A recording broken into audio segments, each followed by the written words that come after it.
Hey, troops, Perfect Geeks Adventures. Woohoo! So, I'm a little, well, actually, not really that late because this is a special little edition for May the 4th be with you and Revenge of the 5th. Yes, all Star Wars. Yeah. How Star Wars am I getting today? Not only do I have the May the Forks be with you kitchen apron. Thank you, Tracy. Yay! I also have an X-wing T-shirt underneath it. Thank you, Carl. Anyway, so just to get ahead, no, we're not going to go into the Acolyte trailer and an overgrown, overblown, overdone analysis of Star Wars last couple decades. Yada yada yada. One, too much stuff about it. Yada yada yada. So what am I going to be babbling about? Just fun stuff. A lot of goofy stuff. Just this year is the umpteenth anniversary, like for Phantom Menace. So it just seemed like it'd be fun, just fun to talk about Star Warsy stuff in general. And actually, let's start with. Let's see. Oops. I thought I was better prepared for this, but you know how these things work, right?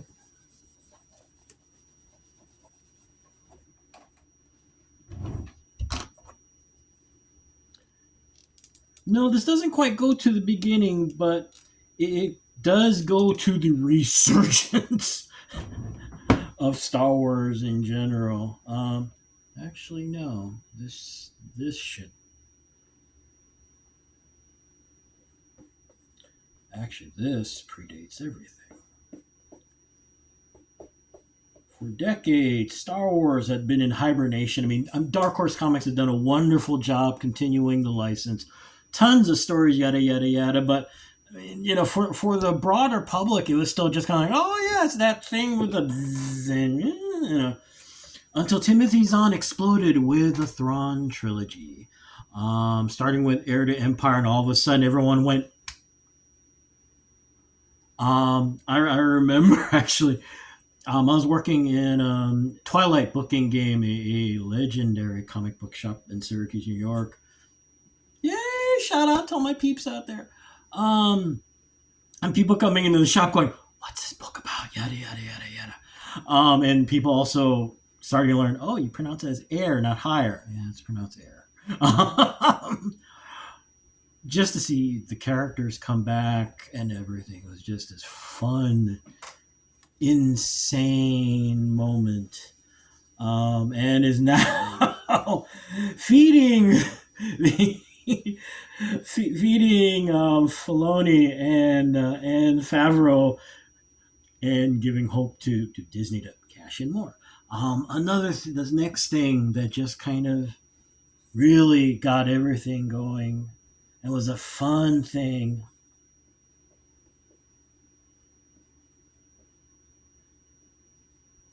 The very first Phantom Menace trailer. I mean, it was fun hearing stories about people just going to movies to see the trailer. Yeah, I guess apparently statistically they actually did see spikes in sales. It's like, oh hell no. We all got strong feelings with the Phantom Menace, and actually, I think as time has passed, things have kind of chilled. Fortunately, thank you. But I mean, the excitement, and of course, that moment.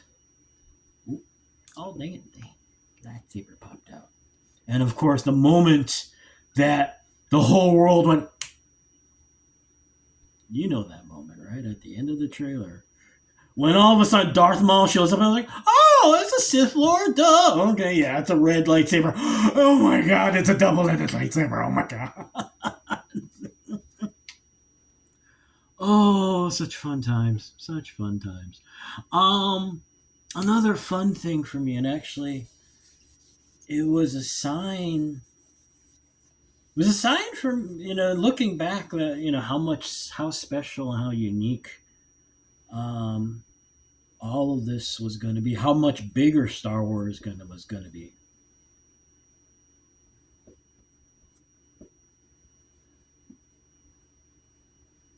was talking with buddies of mine in grade school, talking about Empire Strikes Back during recess. I mean, we were kids. And I mean, seriously, kids. And I mean, the Empire Strikes Back came out in 1980, so, we're, and I distinctly remember, all of us, you really think he's Vader's son? And, someone going, well, I mean, what if, when Kenobi says, Vader murdered, the whole theory, Vader murdered Anakin, and all that kind of stuff. And it was such a fun moment to looking back. All of a sudden, you see this literal train. That's such an antiquated way of putting this.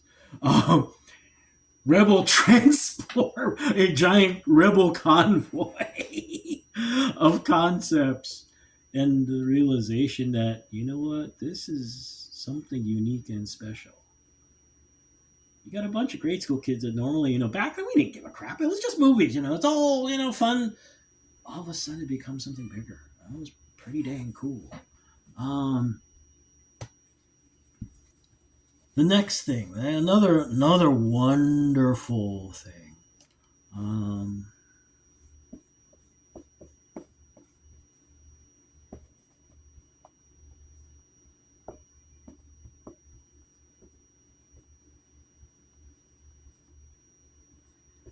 It's from The Force Awakens.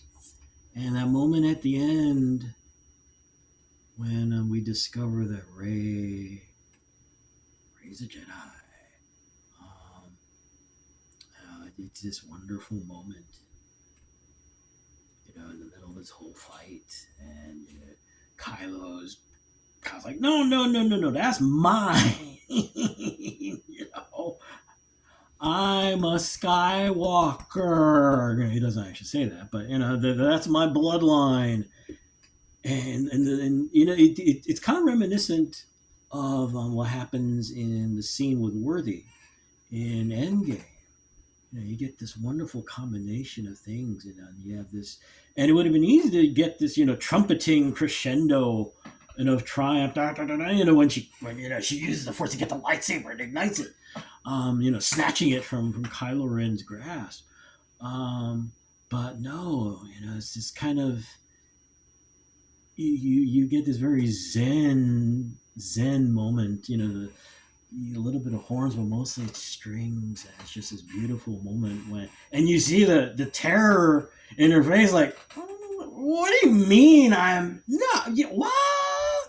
I guess, but I mean, the realization, one of the fun things, well, when you see it in Ripley in the Aliens films, when you see it in Katniss in the Hunger Games, that decision, she's getting all this dumped in her lap. Like, look, I just came from a desert planet, all right, and now all of a sudden, you dump this crap on me, and not only that, but I'm a what?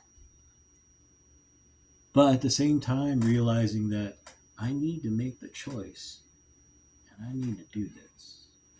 You begin the hero's journey out of necessity, and I. Really not wanting, and actually like Aragorn too, I don't want to do this. This is not going to work out. These things never work out, and realizing that even with that in mind, making the decision and taking the path because it's the right thing to do. Wow, that got really heavy and serious. But then again, it is the hero's journey.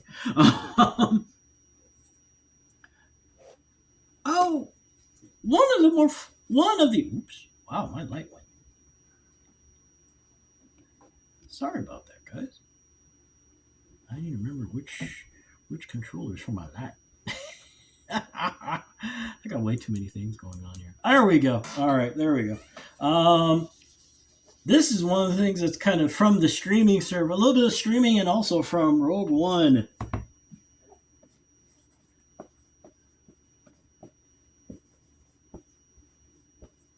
One of the challenges is trying to recreate the Jedi. When it first started, there's this great story, I guess, about the whole in episode 4, when they have the duel between Vader and Obi-Wan. I guess David Prowse, he wasn't trained to, do, he wasn't trained even in fencing.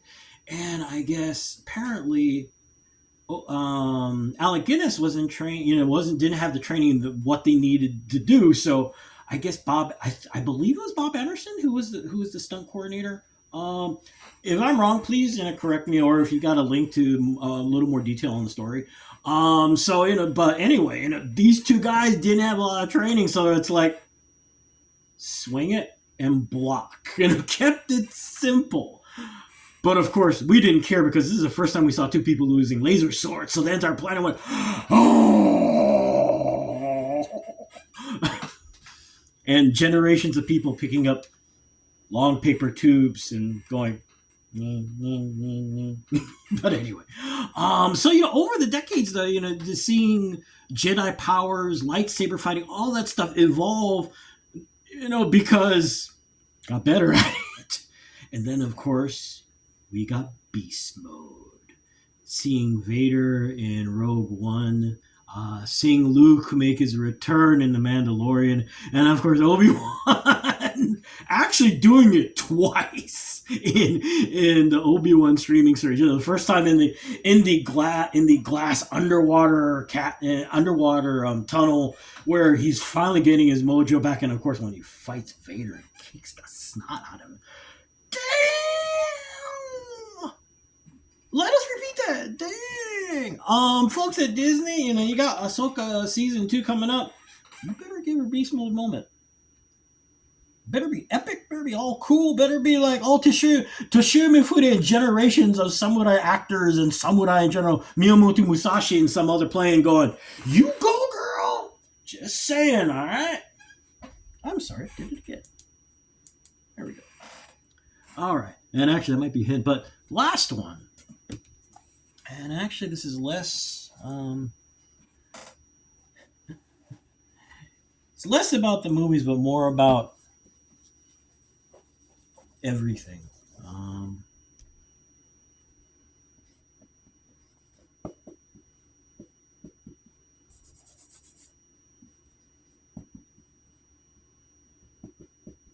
This is ages ago. I believe this was for the Phantom Menace.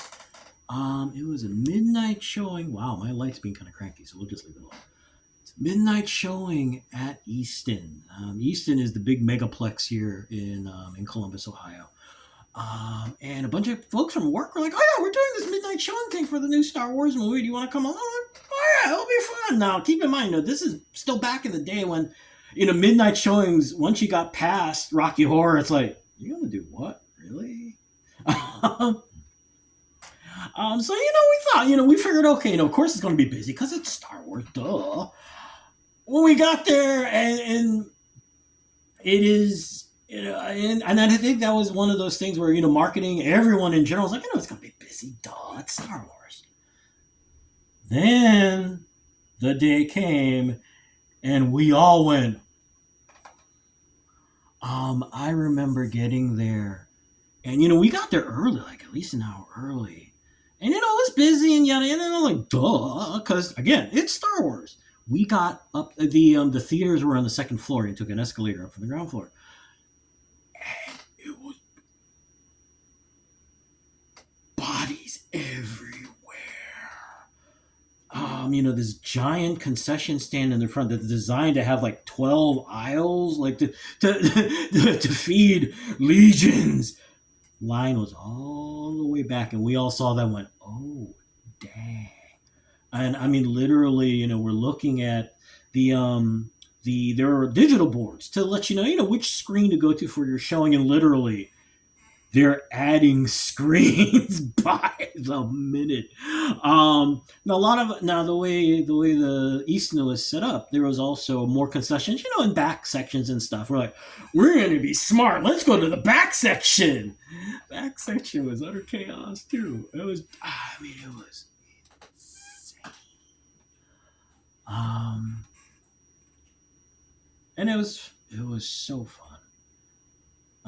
Yes, we all got opinions about the film and yada, yada, yada. But the best part about it, and about all of this really, is a reminder of the power of community. Um, it was funny seeing reactions when Luke makes his return in the Mandalorian. I'm one of those suckers. Come on, you've seen this. I'm a sentimental son of a gun. But seeing people's reactions when it's Luke that comes to rescue everybody. I mean, people are sobbing, and even I'm like, I need a tissue. Oh my god! And at one point, in one of the reaction videos, and the guy's like, "Why am I crying?" And his girlfriend's with him, and she's just like, rubbing his back. I'm like, okay, sweetie, you're crying because it's a beautiful, fun moment, and I don't mean it. I don't mean it in current Star Wars sucks. No, no, no. This is about memories, about a little bit of nostalgia. It's about seeing our heroes return. It's about all of us with a shared experience and something that yes, it can be frustrating. Yes, there are moments where like, why did you do that? All this other stuff. But there are also these wonderful, beautiful moments that are glorious. Remind us how much fun, which is the most important thing, how much fun all of this can be and is. It ain't perfect. But you know what? Sometimes, let's not get caught up in the perfect or way it's supposed to be and all that.